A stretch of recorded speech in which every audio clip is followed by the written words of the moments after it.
Irmãos e irmãs em Cristo, existem dois momentos durante o ano que são centrais para a vivência da nossa fé.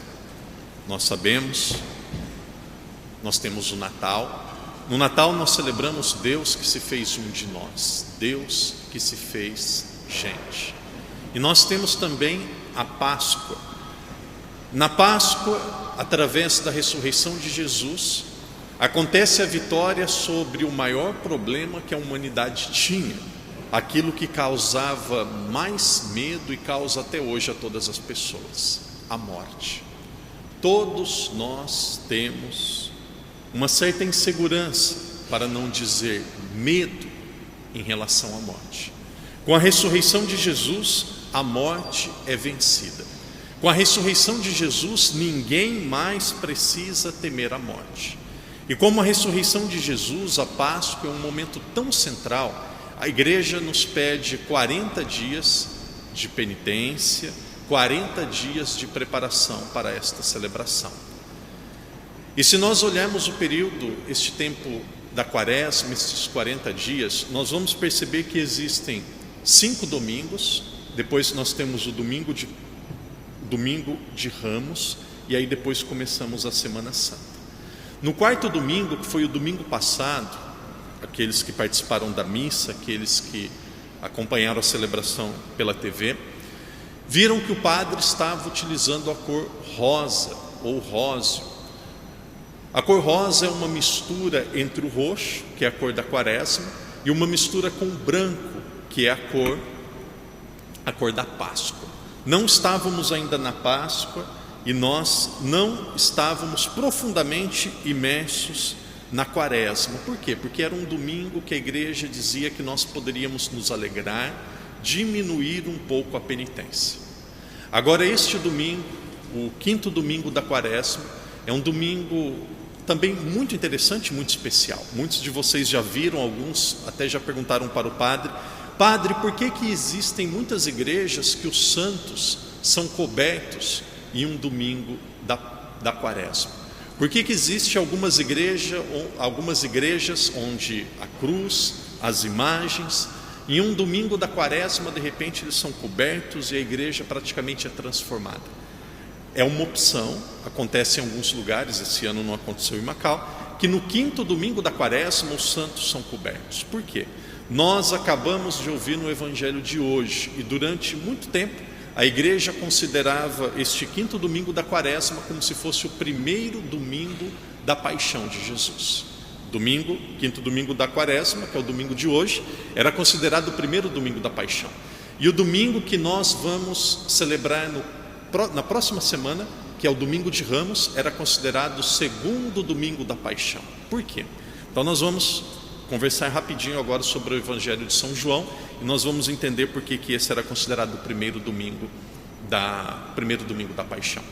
Nós estamos meditando o Evangelho de São João.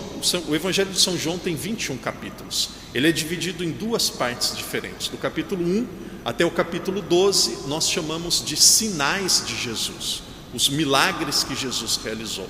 Do capítulo 13 até o capítulo 21, nós temos a hora de Jesus, os últimos momentos de Jesus, depois da ressurreição, onde Jesus realiza a nossa salvação.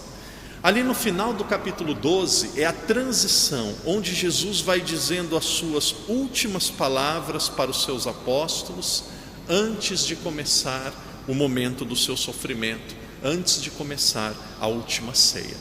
No dia de hoje, no Evangelho de hoje, nós estamos encerrando o capítulo 12 do Evangelho de São João. Jesus estava dizendo as últimas palavras antes de começar o momento que ele iria entregar-se por nós. As últimas palavras de uma pessoa, ela tem uma força muito grande.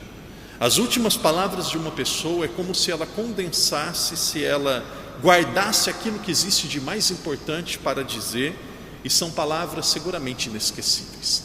No Evangelho de hoje, Jesus nos ensina coisas que nós devemos guardar no nosso coração, que são fundamentais para nós seguir. Jesus diz assim: aquele que quiser guardar a sua vida, vai perdê-la.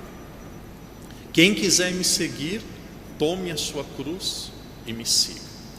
O grão de trigo, ele precisa morrer, só depois ele vai produzir frutos.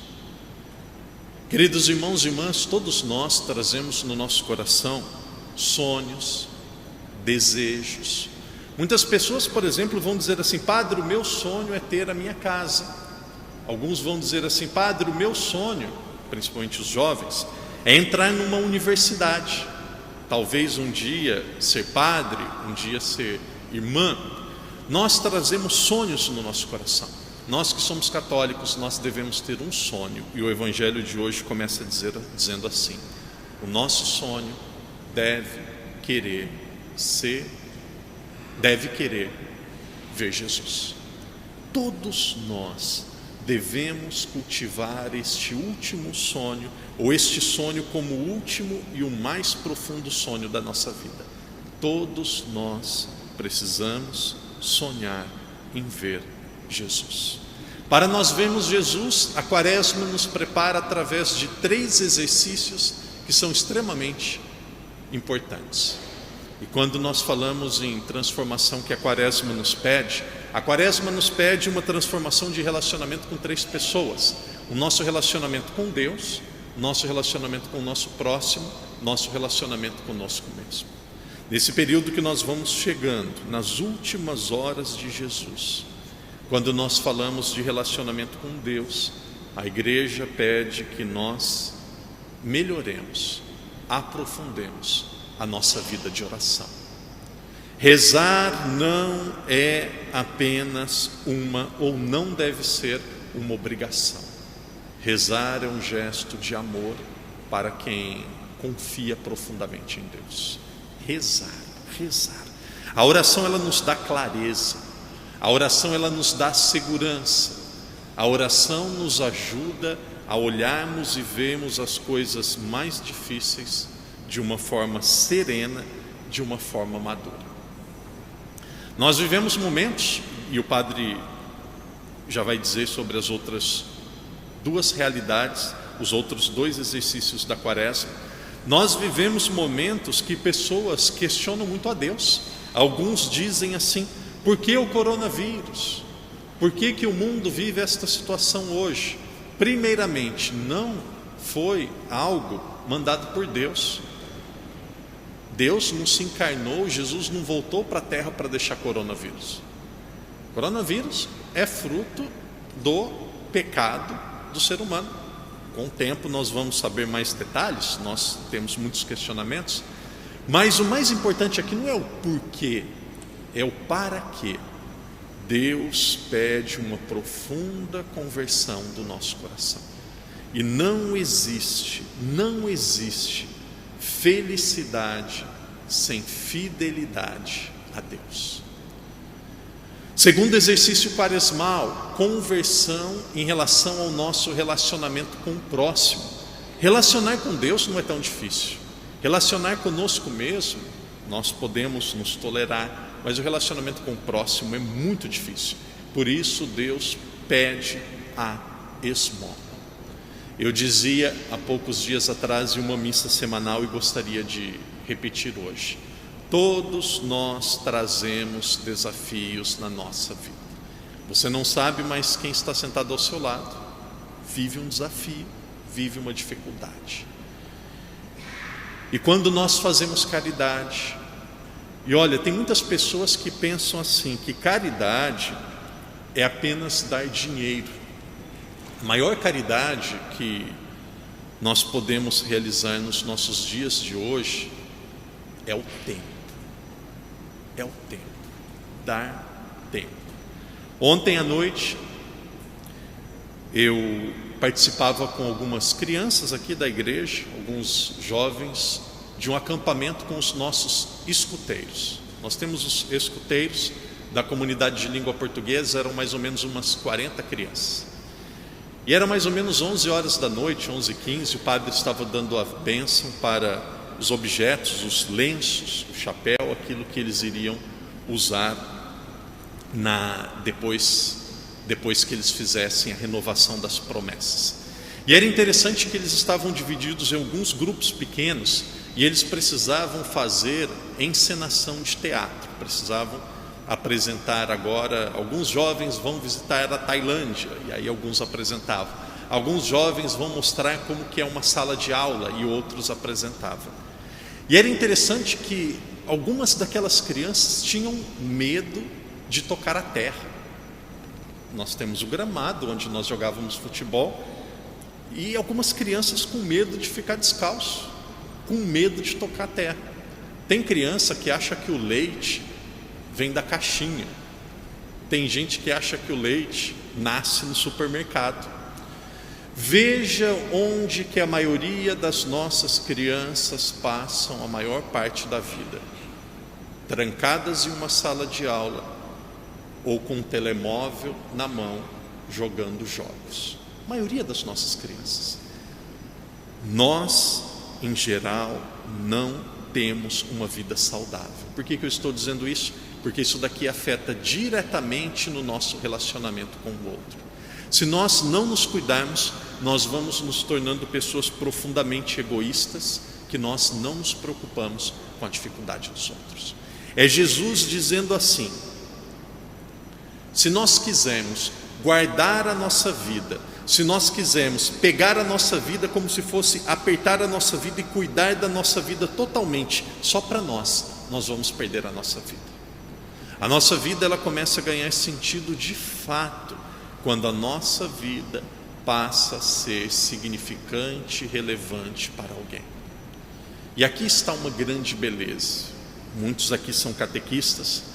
É interessante que quando o padre faz um pedido para alguém ser catequista, que nós temos jovens, temos pessoas mais adultas, sempre quando o padre faz o convite para alguém ser catequista, sempre a resposta é praticamente a mesma: padre, eu não sei se eu dou conta, padre. Eu não sou. Tem gente que vai dar risada. Padre, eu não sei se eu dou conta, não sei se eu sou capaz. Padre, não sei se eu vou conseguir. E aí aqueles que têm a coragem de arriscar, de tentar, de se esforçar para isso, nunca mais deixam a catequese. Criam um amor com as crianças, e as crianças criam um amor com eles, que em alguns casos tem até ciúmes dos pais. Às vezes está o pai e o catequista, a criança acaba a missa, já vai em cima do catequista, e os pais: meu Deus, o que está acontecendo? Querido irmão ou irmã, sabe quais são as pessoas que nós jamais esqueceremos na nossa vida? Aquelas pessoas que nos amaram de fato, sem esperar nada em troca. O que existe e o que há de verdadeiramente importante nesta vida são pessoas. Pessoas. Telemóvel, telefone celular, quebra, joga no lixo. Trabalha, compra outro. Riscou um carro, deixa riscar, depois conserta ou compra outro. Que Deus coloque no nosso coração. E aqui, relacionamento humano exige mortificação. Amar, muitas vezes, dói. Que Deus nos ajude. Começando por aquelas pessoas que estão mais próximas. Que Deus nos ajude a amarmos desta forma. E aí nós vamos um pouco adiante, chegamos no terceiro exercício da quaresma, que também exige mortificação. Amar a cada um de nós. E a igreja, ela apresenta uma terceira forma que nós temos para nos preparar para a ressurreição de Jesus. E aqui entra o jejum. Quando nós falamos do jejum, a igreja não está dizendo que as coisas que foram criadas não são boas. Mas sabe qual que é a maior vitória que o ser humano pode ter? É o nosso autocontrole sobre nós mesmos. Desculpem a palavra adversário, a palavra correta talvez não seja adversário, mas agora eu não tenho outra palavra em mente. A pessoa mais difícil que nós temos para nos relacionar, o nosso maior adversário, é nós mesmos. Nós vamos passar a vida toda lutando contra as nossas tendências, contra os nossos desejos. É Jesus dizendo: grão de trigo precisa morrer. Quando nós falamos de jejum, quando nós falamos de penitência, a igreja está pedindo para cada um de nós nos reeducarmos. Não precisa ser perfeito, perfeito é Deus, mas nós precisamos buscar a perfeição, porque nós queremos oferecer o nosso melhor para Deus. Queridos irmãos e irmãs, o Padre encerra a reflexão de hoje dizendo assim: nós estamos nos aproximando da Semana Santa, praticamente mais uma semana e nós já vamos chegar na Semana Santa. Preparemos-nos para oferecer o nosso melhor a Deus. Melhor que Deus espera de cada um de nós é um coração novo, é uma pessoa melhor. Se nós olharmos para Deus e se nós fizéssemos a seguinte pergunta a cada um de nós: o que Deus poderia fazer por mim que Ele não faz? Nós teríamos muita dificuldade de encontrar a resposta. Deus, Ele faz tudo aquilo que Ele pode fazer por cada um de nós. Agora, Deus não é um mágico. Deus, Ele não vai resolver os nossos problemas como se fosse um passe de mágica. Deus vai nos dar saúde, sabedoria e as pessoas corretas e muita força para nós fazermos bem a nossa parte. Deus, Ele fará o impossível dele depois que nós fizemos o nosso possível. Queridos irmãos e irmãs, peçamos esta graça, a graça de uma profunda conversão, para vivermos bem estes últimos dias, estas 2 últimas semanas antes de celebrarmos a Páscoa. Peçamos que Deus nos dê a graça de termos um coração novo e oferecer esse coração novo a Ele.